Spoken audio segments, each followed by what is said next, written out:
Bonjour chers téléspectateurs, vous qui nous suivez de Kinshasa, de Brazzaville, vous qui nous suivez des autres provinces et de l'étranger, je vous salue au nom du Seigneur Jésus-Christ et particulièrement les enfants de la mission chrétienne Jésus vainqueur que j'embrasse, ainsi que les enfants de Matamakanda que je salue. Que Dieu vous bénisse. Nous allons commencer notre mission. Jésus-Christ revient bientôt. Jésus-Christ revient bientôt. Pourquoi? Parce que nous pensons que l'Église est entrée dans une période de léthargie spirituelle où l'Église a oublié que nous avons un grand événement qui nous attend. Et le grand événement, c'est le retour de notre Seigneur Jésus-Christ qui avait promis que je m'en vais vous préparer une place, je viendrai vous prendre, afin que là où je serai, vous aussi vous y soyez. C'est comme ça qu'il nous a dit avant de quitter le monde, avant qu'il quitte les apôtres après sa résurrection. Il a vécu avec eux pendant 40 jours et il leur a dit, je m'en vais vous préparer une place et je viendrai vous prendre, afin que là où je suis, vous aussi vous y soyez. Voilà donc la promesse qu'il nous a faite et que Jésus-Christ va revenir pour nous prendre afin que nous soyons avec lui éternellement. C'est l'heure donc, pensons-nous, de préparer l'Église à son enlèvement. Et nous allons interpeller dans cette émission les hommes de Dieu, les pasteurs, les apôtres, les prophètes, les évangélistes, les docteurs. Nous allons leur interpréter quant à leur mission première qui est de préparer l'Église à l'enlèvement. C'est vrai, nous devons bénir le peuple de Dieu avec le bien matériel, mais cela n'est que temporaire. Le bien matériel ne constitue qu'une promesse temporaire de bien que nous devons avoir ici sur la terre. Mais le bien éternel, c'est la vie éternelle en Jésus-Christ, et c'est cette vie que Jésus viendra nous donner en venant nous enlever sur cette terre des hommes. Nous allons donc commencer notre émission avec le premier point. Israël comme étant l'horloge de la prophétie biblique. Israël est l'horloge de la prophétie biblique. Puisque l'enlèvement de l'Église s'inscrit dans la prophétie biblique, nous devons donc comprendre que l'interprétation de la prophétie biblique est liée à Israël. Israël qui est l'un des peuples qui est concerné par l'interprétation de la prophétie biblique. Et ce peuple, c'est les nations, Israël et l'Église. Ce sont les trois peuples qui sont concernés quant à l'interprétation de la prophétie biblique. Tout ce qui se passe en Israël doit interpeller tout chrétien, car Israël est l'horloge de la prophétie biblique. Nous allons commencer par lire Matthieu 21, verset 19, et nous allons suivre cela.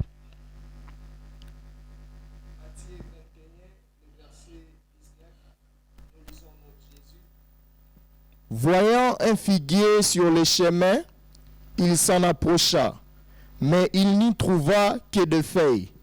Et il lui dit, que jamais fruit ne naisse de toi. Et à l'instant, le figuier sécha. Voilà. Nous voyons donc cela dans Matthieu 21, verset 19, comment Jésus a maudit les figuiers. Pourquoi il a maudit les figuiers? Parce qu'il s'attendait à trouver le fruit dans le figuier, et jusque-là, le figuier n'a pas donné de fruits. En tant que créateur de figuier, il avait besoin que ce qu'il a créé puisse aussi se multiplier. Mais le figuier n'a pas donné de fruits, et Jésus l'a maudit. Et cela s'est réalisé concrètement, la malédiction sur Israël s'est réalisée concrètement en l'an 70 de notre ère, lorsque le chef militaire romain appelé Titus est venu envahir Israël. Il a détruit le temple, il a détruit la muraille de Jérusalem, il a tout détruit à Jérusalem et il a commencé l'exportation des peuples juifs de par le monde entier. Les peuples juifs ont été exportés de par le monde entier. C'est comme ça donc que cette prophétie s'est concrétisée. La sécheresse, c'est cette déportation du peuple qui a été déporté par le monde, dans le monde entier, et la destruction du temple et la destruction de la ville par le chef militaire Titus en l'an 70 de notre ère. Mais Lorsque nous lisons dans Luc 21, versets 29 à 30, la Bible dit, et il leur dit une comparaison. Voyez les figuiers et tous les arbres. Dès qu'ils ont poussé, vous savez de vous-même, en regardant, que déjà l'été est proche. De même, quand vous verrez ces choses arriver, sachez que le royaume de Dieu est proche. Voilà donc, Jésus qui avait maudit les figuiers, avait aussi prédit que lorsque vous verrez ces figuiers-là commencer à refleurir, sachez que le royaume de Dieu est proche. Et quand Jésus parle du royaume de Dieu, il parle de lui-même. Parce qu'en son temps, avant sa venue, Jean-Baptiste avait dit, le royaume de Dieu s'est approché des milliers de vous. Et quand Jésus est venu, il a dit aux disciples, le royaume de Dieu est parmi vous. Et quand il va partir, il va dire aux disciples, le royaume de Dieu sera en vous. Et ce royaume de Dieu, c'est lui-même Jésus-Christ qui incarne le royaume de Dieu. C'est donc sa présence. Et il va revenir sur cette terre pour enlever son Église. Ainsi donc, il a prédit comment cela va se faire. Quand est-ce que cela aura-t-il lieu? Et il a dit, lorsque vous verrez les figuiers fleurir, sachez que le royaume de Dieu s'est approché du milieu de vous. Cela veut dire quoi? Lorsque nous voyons Israël, qui a été déporté de par le monde entier, rentrer dans cette terre natale, rentrer en Palestine, redevenir encore une nation, cela veut dire que les figuiers a commencé à refleurir. Et nous pouvons lire dans Marc 5, versets 21, 22 à 41. Nous n'allons pas tout lire, nous allons seulement lire quelque chose. Marc 5, verset 22, et puis verset 39 à 41. Nous lisons notre Jésus.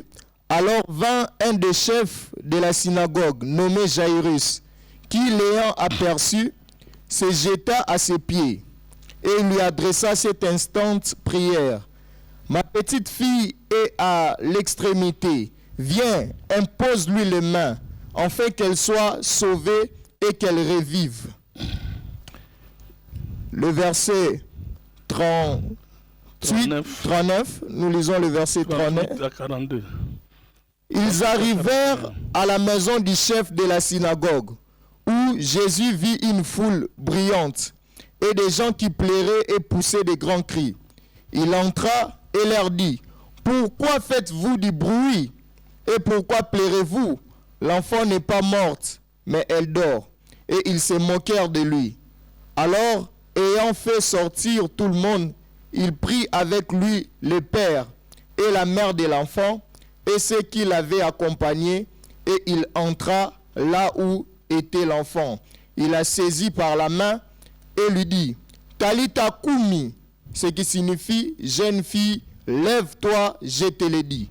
Aussitôt, la jeune fille se leva et se mit à marcher, car elle avait 12 ans. Le Fils de l'homme est à la porte. Lorsque nous analysons ce passage de Marc 5, 22 à 41, nous allons constater qu'il s'agit de deux femmes. Une première femme qui est constatée ici, c'est la fille de Jairus, et cette fille avait 12 ans. Et les 12 ans symbolisent les 12 tribus d'Israël. C'est-à-dire, Dieu veut parler de l'existence même d'Israël dans ce monde. Et la deuxième femme, c'est la femme qui était atteinte d'une perte de sang pendant 12 ans. Et les 12 ans symbolisent les 12 tribus d'Israël.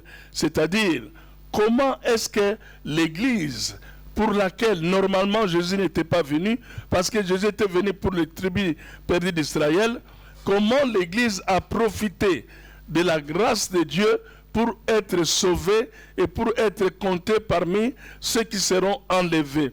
L'Église donc, la femme à la perte de sang, est venue sans que les gens s'attendent à cela. Elle a touché le vêtement de Jésus et en touchant le vêtement, elle a eu la vie sauve.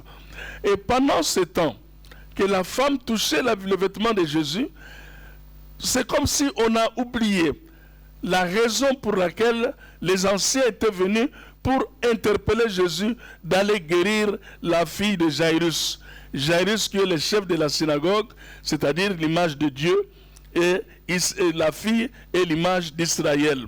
Donc nous disons que Jésus-Christ s'est occupé, pendant qu'il s'occupait maintenant de la femme qui était atteinte de la perte de sang, on est venu dire à Jairus, n'interpelle plus le maître parce que ta fille est morte. C'est-à-dire que pendant que Jésus-Christ était en train de s'occuper de former l'église que nous sommes aujourd'hui, c'est alors que a eu lieu la destruction massive d'Israël par Hitler.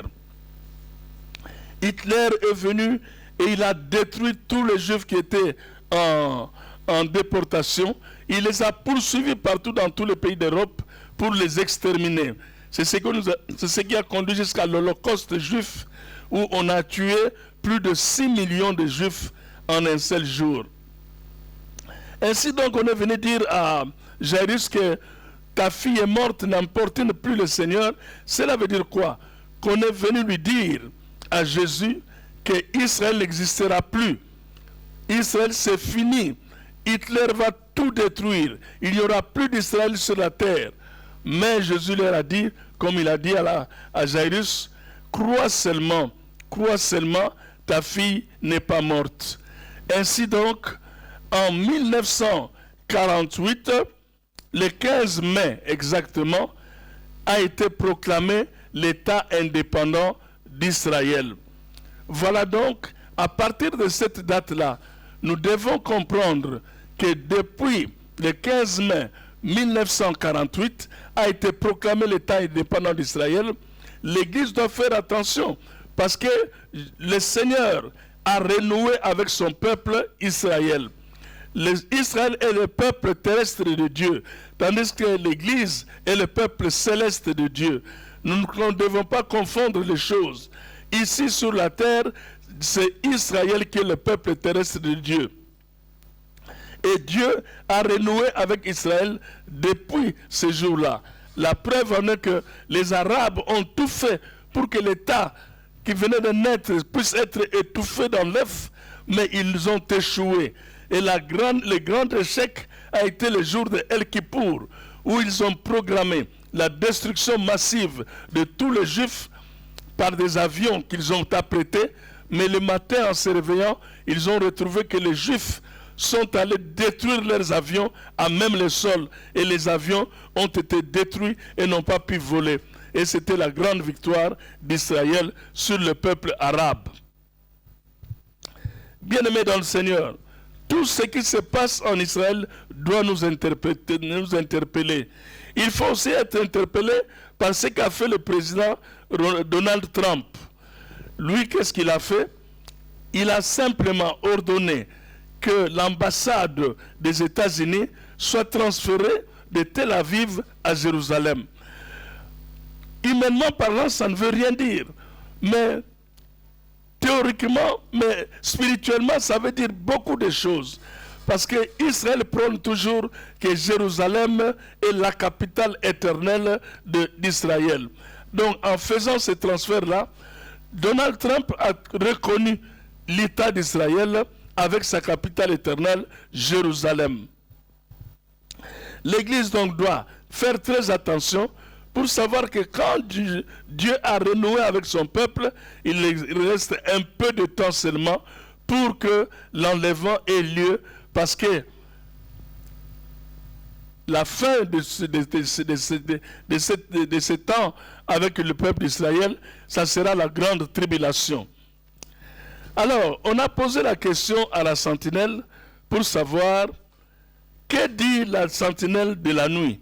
Et nous allons voir la réponse dans Ésaïe 21, verset 11.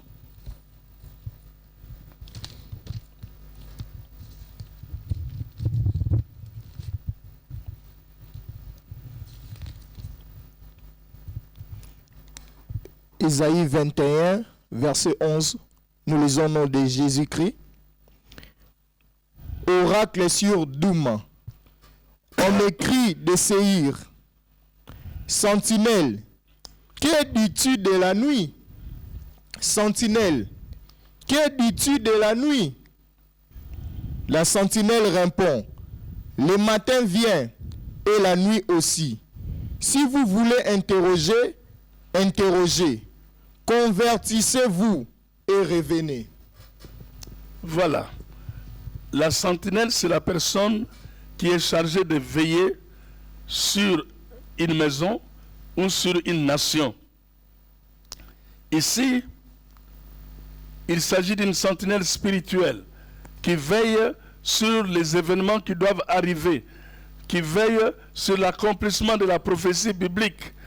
Et il répond en lui posant la question, « Que dis-tu de la nuit ?» Il répond, « Je vois deux temps qui arrivent. Il y a la nuit, il y a le jour qui vient et la nuit aussi vient. » D'abord, il dit qu'il y a le jour qui vient. Ensuite, il dit qu'il y a la nuit aussi qui vient. Les enfants de Dieu doivent comprendre ce qu'il voulait dire. Qu'est-ce qu'il veut dire? C'est quoi le matin? Parce qu'il dit le matin vient. Nous sommes aujourd'hui en plein matin. Dans Jean 12, verset 15, Jésus dit, la lumière est encore au milieu de vous. Marchez pendant que vous avez la lumière. Donc Jésus-Christ, pendant qu'il était sur la terre, c'est lui qui était la lumière du monde. N'oubliez pas qu'il est le soleil levant. Partout où il arrive, et il éclaire le monde. C'est lui qui nous a éclairés avec l'espoir qu'il nous a donné dans nos cœurs, l'espoir qui nous a sauvés. C'est Jésus-Christ qui est la lumière du monde. Pendant qu'il était sur la terre, il dit, je suis la lumière du monde. C'était le matin. Mais depuis sa mort, il fait nuit sur la terre.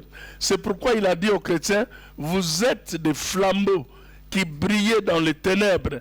Les chrétiens doivent être des flambeaux qui brillent sur les ténèbres. C'est ça. C'est très important de savoir cela. C'est pourquoi il a dit aussi, vous êtes la lumière du monde. Nous les chrétiens, nous sommes appelés à éclairer le monde parce que le monde est dans le noir. Maintenant, ce monde-là est dans le noir, mais qu'est-ce qui va venir faire le matin? Parce que la sentinelle vient, voit maintenant qu'à part le noir où est dans le monde, il y a un matin qui vient et qui est suivi directement d'une nuit. Bien-aimés dans le Seigneur, lorsque la Bible parle du matin, il parle seulement de la lueur d'espoir que Jésus va susciter avec sa première apparition, dans le ciel. Il ne viendra pas sur la terre. Il va se pointer seulement à l'horizon dans le ciel et il va prendre tout ce qui lui appartient sur la terre, tous ceux qui lui ont donné leur vie, tous ceux qui sont appelés chrétiens. Il va les attirer dans les airs. Ils vont monter. Ils vont aller à sa rencontre dans les airs. Et pendant ce laps de temps-là, c'est ça, le matin qu'est en train de voir le prophète. Le prophète aperçoit ce moment-là comme le matin. Donc c'est le moment que va durer seulement l'enlèvement de l'Église. Or, l'enlèvement de l'Église se fera en un clin d'œil. Et c'est en ce clin d'œil-là que le prophète a vu une lueur matinale. C'est en ce clin d'œil-là que le prophète dit que le matin vient. Mais après le matin, il va venir aussi un autre temps, la nuit. Mais que veut dire la nuit? La nuit, c'est la période où personne ne peut acheter, où personne ne peut vendre. La nuit, c'est la période de tristesse, c'est la période d'angoisse. Regardez même les malades. Les malades ne souffrent pas beaucoup plus la journée, les malades souffrent plus la nuit. Pourquoi? Parce que la nuit, ils n'ont pas l'espoir d'une assistance. Et la nuit ici veut dire quoi? La nuit, c'est ce qui va venir après l'enlèvement de l'Église. Quand Jésus aura pris son Église, alors la nuit noire va s'abattre dans le monde. La nuit noire va venir dans ce monde par ce qu'on appelle la grande tribulation. La grande tribulation va commencer et va commencer à frapper tout le monde. Il y aura trois acteurs principaux de la grande tribulation. Il y aura l'Antéchrist, il y aura le faux prophète et il y aura Babylone la Grande. Ce sont les trois acteurs principaux. Quant à Babylone la Grande, je vais parler de l'Église. L'Église véritable sera enlevée. Mais l'église, la fausse église, l'église qui se croit être la véritable église, mais qui en réalité n'est que fausse, va continuer, les gens vont continuer à donner les offrandes, les gens vont continuer à les prier, les gens vont continuer à aller à Mangengengue, les gens vont continuer à aller à Luzizila, les gens vont continuer à aller aux Zamba Campus, les gens vont continuer à faire la tradition de la prière comme d'habitude. Mais ce qui fait la force de l'église est déjà parti. L'enlèvement a déjà eu lieu pendant le laps de temps qu'a duré le matin que nous attendons. Donc ce matin-là vient, mais il sera suivi de la grande tribulation. La grande tribulation, ce sera une période macabre. Beaucoup de gens vont mourir sur la terre, parce que c'est la période dont il est écrit que pour acheter ou pour entrer dans une place publique, vous devez avoir le cachet 666, soit sur votre main droite, soit sur votre front. Si vous n'avez pas ça, vous n'avez pas le droit d'acheter, même d'entrer dans un bus public, même d'entrer dans une école. Si vous n'avez pas ce cachet-là, on ne vous accepte nulle part. Et c'est ce qui va commencer à s'aimer la mort. Il y aura beaucoup de martyrs qui vont mourir pendant cette période. Parce que ces martyrs-là, ils seront fidèles à Jésus-Christ. Et comme ils seront fidèles à Jésus, l'Antichrist va carrément les tuer. Et en les tuant donc, Jésus-Christ, quand il reviendra, c'est ce que ce sera. Ils vont ressusciter le premier. C'est ce que la Bible appelle la première résurrection. Parce que lorsque Jésus va revenir, laissez-moi vous dire que la venue de Christ se fera sur deux phases. Jésus vient d'abord dans un événement secret où il va seulement enlever l'Église. Et le monde entier ne le saura pas. Sauf ceux qui sont avertis le comprendront. Et ils vont regretter qu'ils seront restés. Parce qu'on va constater des vides. Vous allez constater que votre frère a disparu. Dans telle famille, on va constater que leur sœur a disparu. Dans telle famille, on va constater que leur maman a disparu. Dans telle autre famille, on va constater que leur papa a disparu. Alors, ils vont se poser la question. Ils vont aller dans des paroisses pour poser la question. Où sont partis nos frères? Il n'y aura pas de réponse dans des paroisses. Ils vont aller dans des postes de police pour poser la question. Et c'est là où ils vont trouver qu'il y a aussi des policiers qui ont disparu, parce qu'il y a des policiers aussi qui craignent Dieu et que Dieu aussi a pris et qui sont partis. Ainsi donc, je vous exhorte, mes frères et sœurs, à donner votre vie aujourd'hui à Jésus-Christ et à vous consacrer à Jésus-Christ, à ne pas suivre les enseignements qu'on est en train de vous donner aujourd'hui avec la grâce gratuite. La grâce est une faveur imméritée, c'est vrai, mais la grâce, c'est Dieu qui la donne. Et Dieu nous donne la grâce pour que nous marchions en nouveauté de vie. Dieu ne nous accorde pas la grâce pour que nous continuions à marcher en fausseté de vie, que nous continuions à marcher dans la débauche, que nous continuions à marcher dans l'usurpation. Non, lorsque vous avez reçu la grâce de Dieu, tout votre être doit changer. Dieu doit vous transformer. Vous devenez une nouvelle création. Une création qui vit pour Dieu. Une création qui marche pour Dieu. Une création qui chante pour Dieu. Une création qui est un parfum de bonne odeur pour notre Dieu. Voilà donc ce que je voulais vous dire. Alors, troisième point, heureux le peuple qui connaît le son de la trompette. Nous lisons cela dans Psaume 89, verset 16.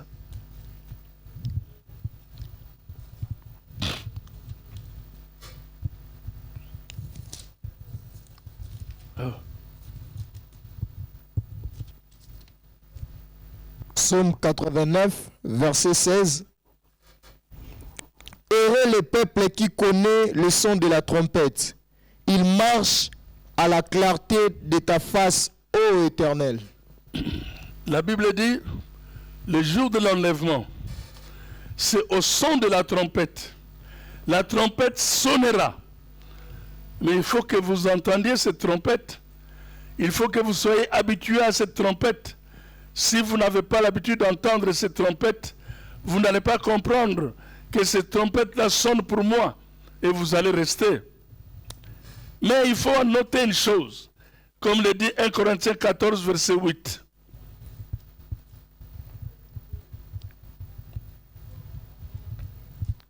« 1 Corinthiens 14, verset 8. «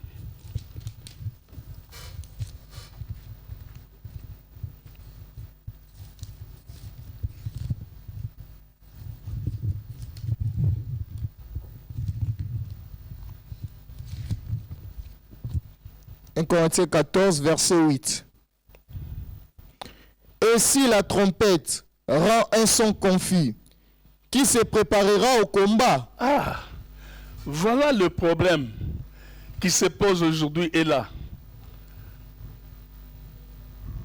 Nous devons préparer l'Église à l'enlèvement. Le son de la trompette, c'est la parole de Dieu. Quelle parole nous prêchons dans nos églises aujourd'hui? Qu'est-ce que nous présentons comme nourriture spirituelle au peuple de Dieu? Est-ce que nous leur expliquons que l'enlèvement aura lieu? Et est-ce que nous leur expliquons qu'il y aura la grande tribulation? Est-ce que nous leur expliquons que Jésus-Christ revient bientôt? Est-ce que nous leur expliquons qu'il y aura le jugement dernier? Est-ce que nous leur expliquons qu'il y aura le tribunal de Christ? Est-ce que nous leur expliquons qu'il y aura le festin des noces de l'agneau? Est-ce que nous leur expliquons tout cela? Parce que si ce que nous prêchons aux enfants de Dieu rend un son confus, comment est-ce qu'ils vont se préparer?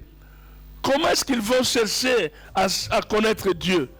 Comment est-ce qu'ils vont s'approcher de Dieu? Donc nous devons prêcher pour préparer l'Église à se préparer à l'enlèvement de l'Église. Le peuple ne saura jamais comment se préparer si nous, les prédicateurs, nous prêchons des choses fausses. Nous prêchons seulement les choses de ce monde. Nous prêchons seulement les bénédictions. Les bénédictions, la Bible dit, ce sont des choses qui accompagneront ceux qui auront cru. Tous ceux qui ont cru en Jésus seront bénis. Mais ce n'est pas ce qui est, c'est mettre la charrue avant le bœuf. Parce qu'il faut préparer l'Église à l'enlèvement. Et c'est très important. Nous devons enseigner la trompette qui prépare l'Église à connaître l'heure à laquelle nous sommes et qu'il est prêt à venir, et l'Église à se dépouiller des œuvres mortes de la chair. Le peuple qui connaît le son de la trompette, c'est celui qui est bien enseigné sur le signe du temps de la fin. Je vous remercie. Que Dieu vous bénisse. Prions le Seigneur. Père très saint, nous avons été un canal par lequel tu as travaillé ce soir. Merci de nous avoir utilisés pour être l'instrument par lequel tu invites ton peuple, qui est l'Église, à se préparer à l'enlèvement. Parce que Seigneur, tu ne vas pas badiner. L'enlèvement vient. Jésus revient bientôt. Seigneur, prépare cette église. Seigneur, enlève les serviteurs de Dieu de la distraction, de la léthargie spirituelle. Qu'ils se donnent, Seigneur, à cette œuvre avec un grand cœur, avec inspiration, avec révélation. Merci, Papa. Que Dieu bénisse tous ceux qui ont écouté cette parole. Que Dieu les prépare à être enlevés au nom de Jésus. Amen.